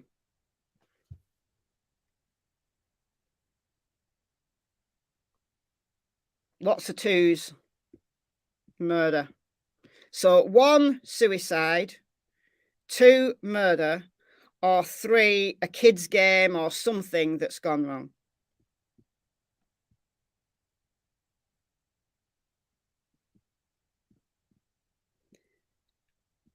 So we've got 1 1. We've got 1 1. Mainly 2s. We've got a 3, couple of 3s. We've got I don't know, 2 or 3. Some 1s, mainly 2s, a few 1s and a few 3s. You're kind of mirroring my thoughts, really, that my gut tells me this was murder. Like the totality of the evidence tells me this was murder. There's a small chance, in my opinion, that it was suicide, and the cops are right. And there's a chance that this was a game that went wrong. Now, like I said, I would want to know whether Sean ever had anybody, like other kids around to play. Whether when he did play with other kids, they played rough. I'd want to know that kind of thing, and probably only the family would know that. But if he didn't, if what he liked to do, like many 12-year-olds like to do, is not actually physically play with anybody, but play on their games. And that's what he was planning to do. He was planning to play Fortnite on his gaming system. So there was no plan. Thank you so much. Irrepressible monkey. That's interesting. Welcome to the Secret Agents Club. That's his plan. That was his plan. So did somebody surprise him? Because it seems to me that somebody knocked. Because if there's no sign of a break-in, right, doesn't mean to say that this wasn't murder or misadventure in somewhere. Right? Just because there was no signs of a break-in doesn't mean to say, you know, the police are not really thinking this through, are they? Somebody knocked, and it was someone that got their way into the house without having to break a window or climb through somewhere. They knocked. So whether that was another child or whether that was an adult. And for whatever reason, Sean answered that door shortly after 3:30, when he was in the middle of his chore. Sean answered that door. Now, what happened in that 1 hour, 20 minutes, then is anybody's guess. There's plenty of time for that to have been a sexual assault and a murder. Plenty of time. And somebody who has the common sense not to leave DNA behind. Although they did leave a handprint.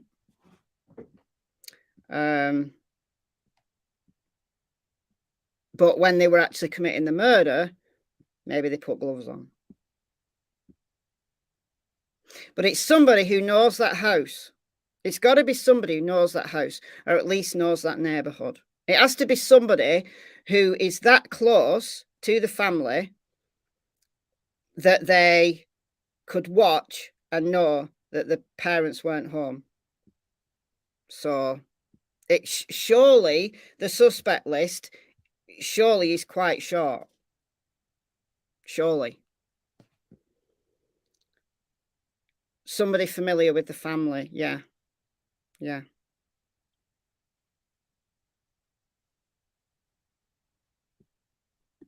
They didn't have a security system, according to the mother. They didn't have one. They felt that the neighborhood was safe, so they didn't have like a ring doorbell or anything like that. Yeah, like he took his underwear off and put his stepdad's underwear on. I mean, it's just bizarre. You wouldn't do that if you were going to suicide yourself. You wouldn't change your underwear and put your stepdad's underwear on if you're going to suicide yourself. You wouldn't. That's one of the main reasons why I don't believe this was suicide. I honestly don't. Now what you're doing? It's a cat. And that somebody mentioned, yeah, something I forgot to mention, that the trash bag, this is weird, the trash bags that were found in the kitchen weren't the kind of trash bags that the family normally used, which is bizarre. So it has to be somebody who brought their own trash bags. Somebody got into that house. I'm sure of it. Somebody got into that house. And Sean let them in voluntarily.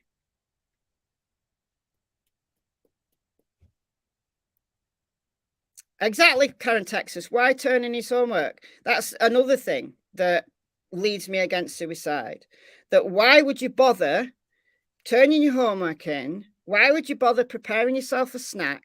Why would you bother starting your chore and then leaving it halfway through? Oh, I'm not going to do that. I've done my homework, but I'm not going to bother with this chore. I'm just going to go and suicide myself.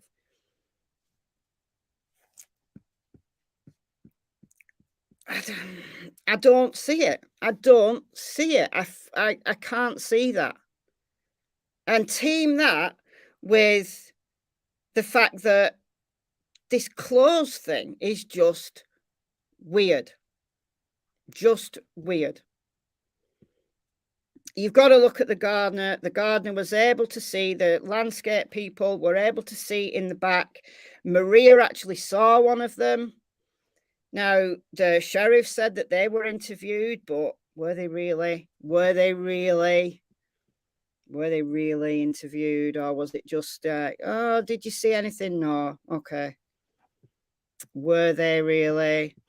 Apparently there was no DNA on the belt that was around Sean's middle, pinning his arms down. Apparently there was no DNA on the belt, and there was only Sean's DNA on the noose. So the police think, well, there's no one else involved, because miraculously Sean was able to put the belt on without leaving any DNA. Weird. But he did leave DNA on the noose. Now, what if someone was wearing gloves? Sean was struggling to get this noose off, so therefore he's got DNA on the noose. Wasn't, he's struggling to get this, and then this person grabs his arms and straps him down, so he's not able to put DNA on the belt. And the attacker wore gloves.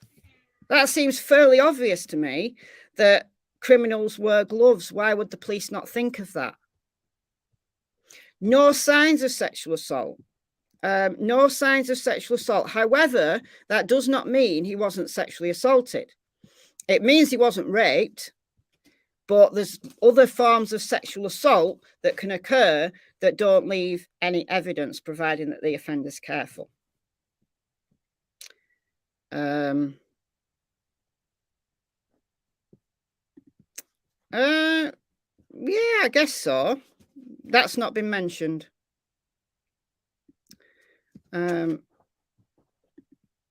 How do I propose he died if he was killed? I don't know. That's why I want to see the autopsy report. Because if he was killed in another way, and then that scene was staged, there should be some evidence of that on the autopsy. Or he was hung, and that's how he died. So the actual scene was how he died. And if there's no other evidence of any other form of cause of death, then we've got to conclude that the cause of death is hanging. So it's asphyxiation. So I want to see the autopsy report. Now, I know that Sean is a minor. He's only 12. And it's not common practice for autopsy reports to be put out there in the public for children. But I still want to see it. What are you doing? What is going on? Oh, the cat's getting really angry now. Cassie, leave her alone. She doesn't want to play. Leave her alone. Yeah. What's up? I've nearly finished. Cassie's getting really anxious because I've been talking to you guys for so long now and completely ignoring her. He was dressed in his stepfather's clothes. So he was dressed in a dress shirt, his stepfather's pants, and his stepfather's underwear. And he had no shoes on, so barefooted. Just weird.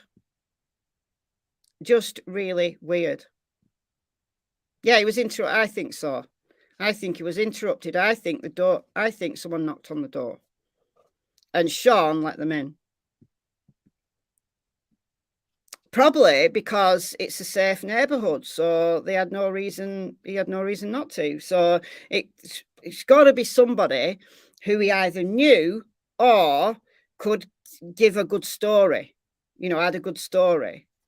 Or can I just come in and leave this for your mother? Or can I just leave this for your dad? Or something like that. I don't know. It's a very good question. I need to know about the bio dad. That's one of my real concerns is I want to know all about the bio dad. I want to know about the relationship between him and the family. I want to know a relationship. I want to know where he was on that day. I need to rule him out. But if he doesn't live close by, how would he know that Sean was on his own? And why would he murder his own son? Do you know what I mean? Why would he do that? Why would he dress his son in his stepdad's clothes and murder him?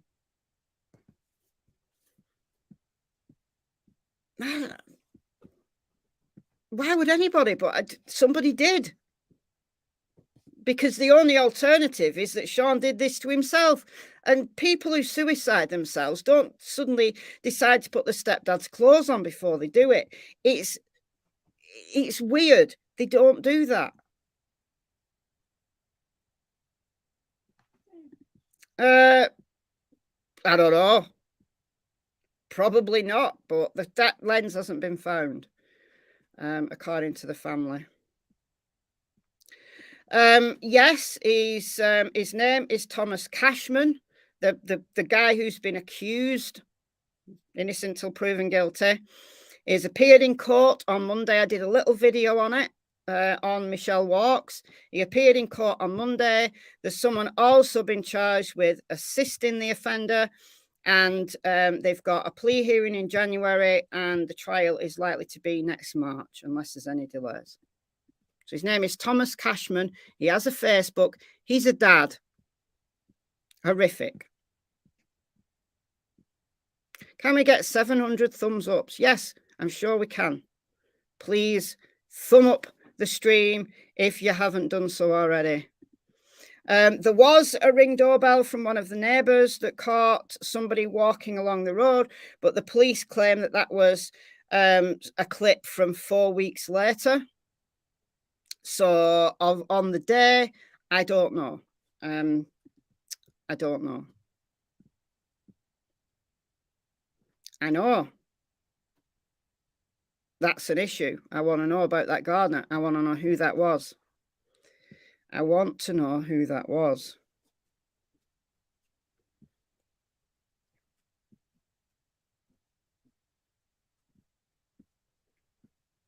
There's a lot of people saying it's to send a message to the parents. It might be, and that's a big concern. But if it is, it's also got to be somebody who knew Sean was alone on that day. So it still has to be somebody who is very, very close to that house on that day. Thank you so much for becoming a member. Hedgimum, you are now a secret agent.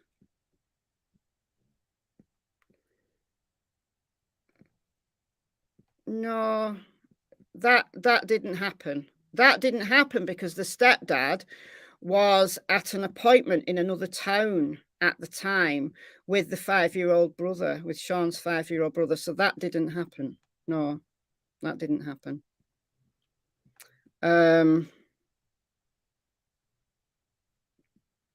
It's just weird. Was the house bugged? Hey, no, there we go. That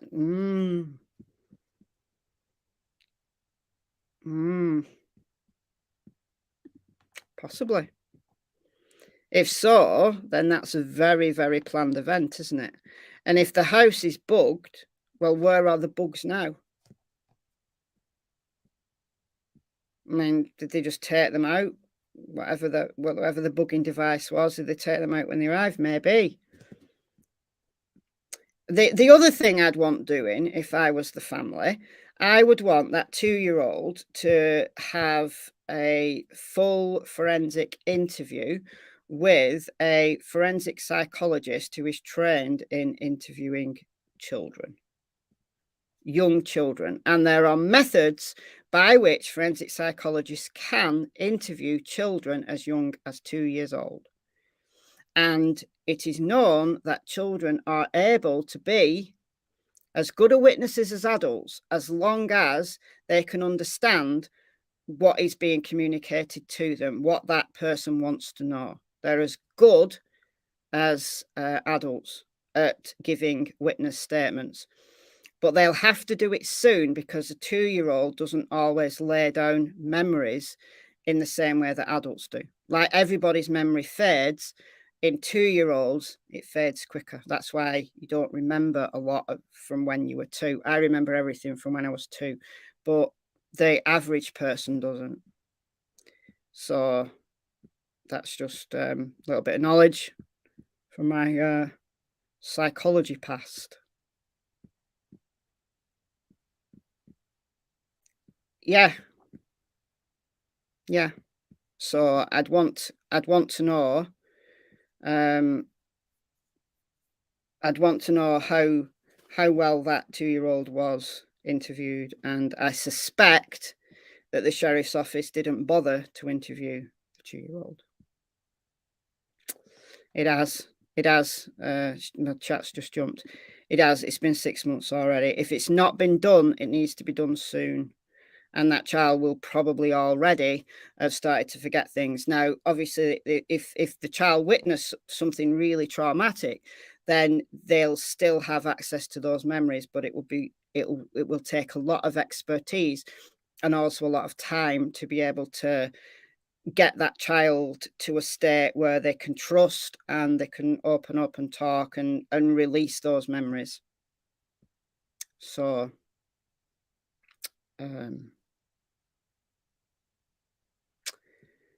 yeah.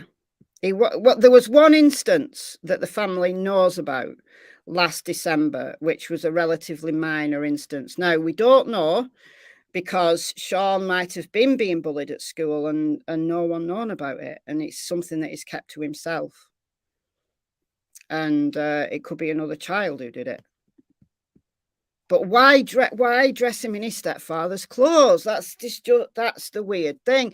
Whichever scenario I think about, the stepfather's clothes is the thing that you just think, well, why the stepfather's clothes? If it was another child, why? I don't think that that's something another child would think about. Dressing him in his mother's clothes to humiliate him. Now, I could understand that, as a form of humiliation, but his dad's clothes, his stepdad's clothes. Why? What's the motive for that? There seemed to be a motive for that bit. The cord was, it was a drawstring out of a motorcycle bag. So on the Facebook, I have to stop sharing that and reshare just a sec.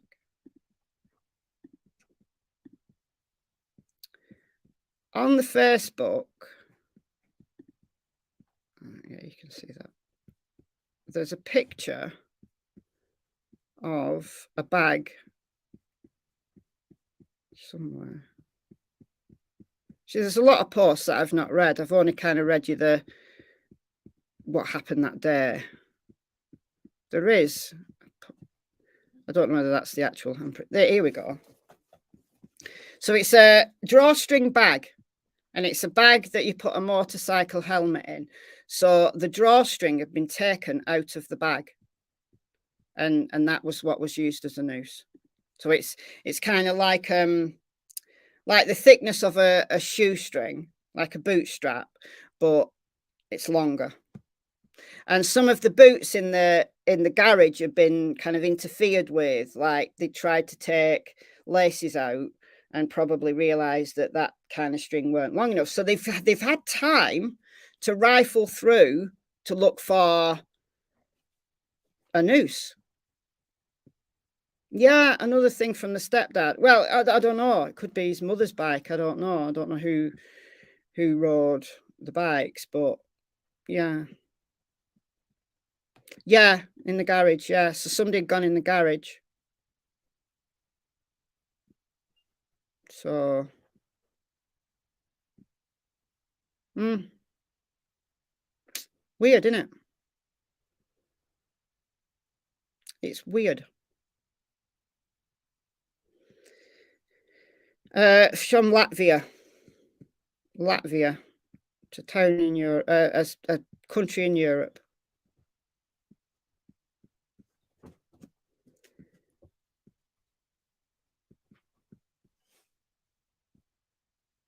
The swing set is in the yard. I don't know. I think the garage is at the front and the swing set is in the back, but I don't know whether you could get into the garage from the back, or a lot of garages you can get into from the house, so you wouldn't have to go in through the front.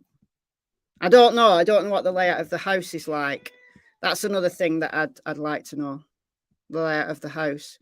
You'll have to rewind. I've gone through the timeline.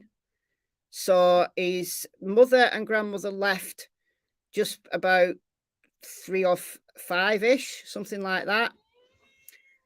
His mother last spoke to him at 3:27. That was the last phone call she had with him. He started his chore that he started at 3:30, and then he was found dead at 4:50. So there's 1 hour, 20 minutes in the timeline that's unaccounted for. But if you rewind, I've gone through all of that. They were planning to move because the mother had got a job at the Pentagon. But I don't know whether they were actually in the process of moving, as in having lots of things packed up. I don't know. What are you doing? Yes, I've nearly finished. God, absolute pest.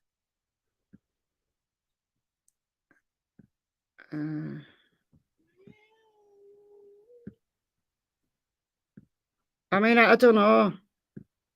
I don't know whether it's bullying kids or... I just don't understand why they would get him to dress in his stepdad's clothes. That's the thing that breaks my thought that this is bullying kids. I mean, it could be. It's more likely than suicide, but at the same time, I don't know whether it would be something kids would do. Then again, I don't know. I don't know. I think she is, yeah, because they have moved. I assume so. I am making an assumption.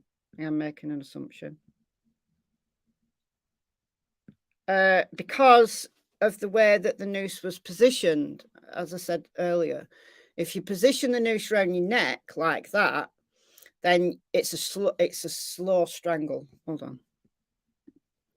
That round there is a slow strangle. Do it like that, it's a very quick pass out. And you pass out in seconds because you're pressing into the carotid artery. You're also inhibiting the swallow reflex. So put your noose round there. I shouldn't be telling you this. I shouldn't be telling anybody this. Do not do this, right? But you pass out in seconds. That's why he didn't put his feet down. In my opinion.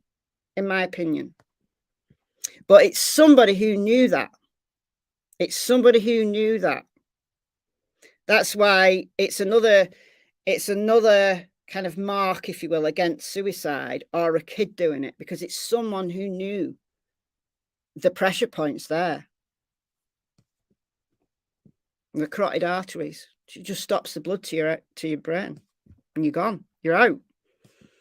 You go limp, so you can't support yourself. If you're going to hang, you're going to die. Can't support yourself. So that's why he didn't put his feet down, because he passed out. I knew my martial arts training would come in at some point in the future. You know, it's like all these points here, you don't need any strength whatsoever. You just need to know where to press on the neck.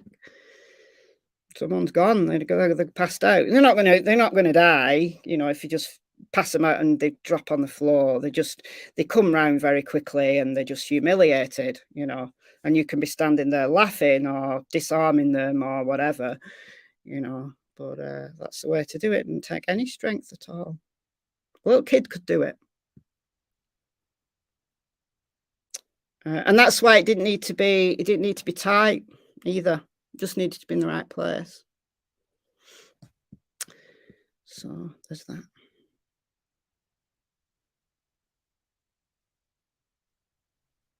Mr. Spock used to do that. Yeah, well, there's a lot of truth in Star Trek.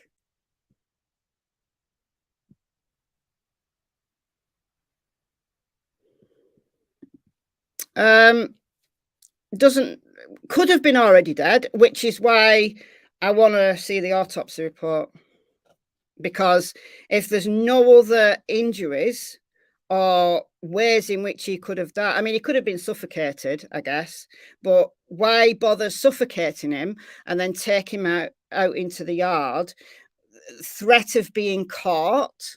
If you've already killed somebody in the house and you've got away with it, why then go out into the yard, risk being caught, and stage a hanging? I suppose it's to stage a suicide, I guess. I've answered my own question. So yeah, it could be. I think if there's no other signs of injury or anything like that, then he had to have been suffocated. But there would have been signs of a struggle. If you're holding something over someone's face, they've got the hand. I suppose if you know how to hold somebody, then I'm answering my own questions as I'm thinking. Who found him? You're going to have to rewind. His older sister.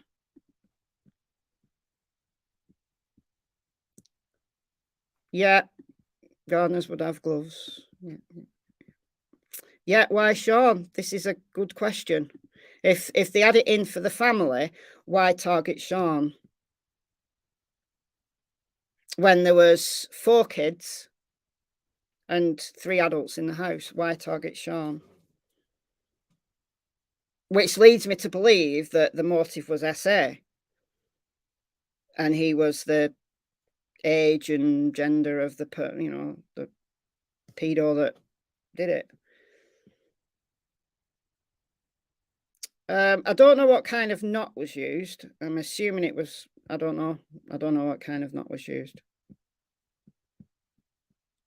I think the question you're asking is, was it like a military type of knot?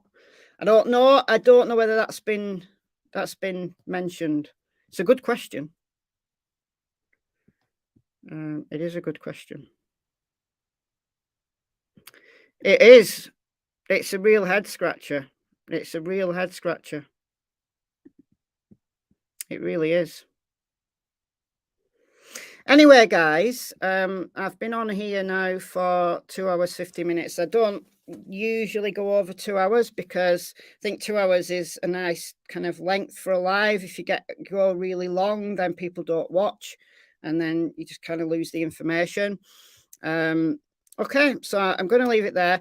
If you want me to do a part 2 to this and go more into, read the later posts in the Facebook, look into the neighborhood and things like that, then I'm happy to do that. But this is as far as I've got. This is as far as I've physically got with the investigation that I'm kind of doing on this. So you know as much as I know, basically, now. They did have backyard fences, yeah, but they weren't high fences. They're all very, very low fences, like picket fences. Anyway, thank you for listening. For those of you who've been all the way through, I know this has been a hard one. It's been a hard one to do.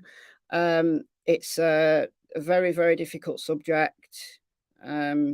So yeah, thank you for joining.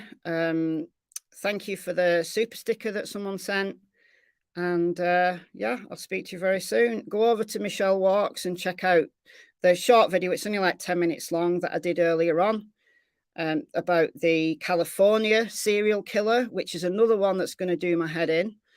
There's a serial killer doing the rounds in Stockton, California, who's shooting people. So that's going to be a thing.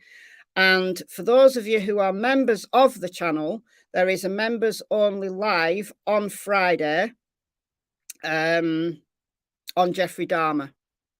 So yeah, I'll see you then.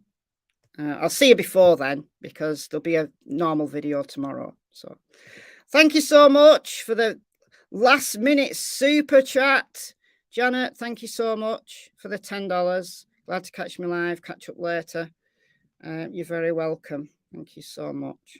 All right, guys, I'm gone. I shall speak to you in the comments.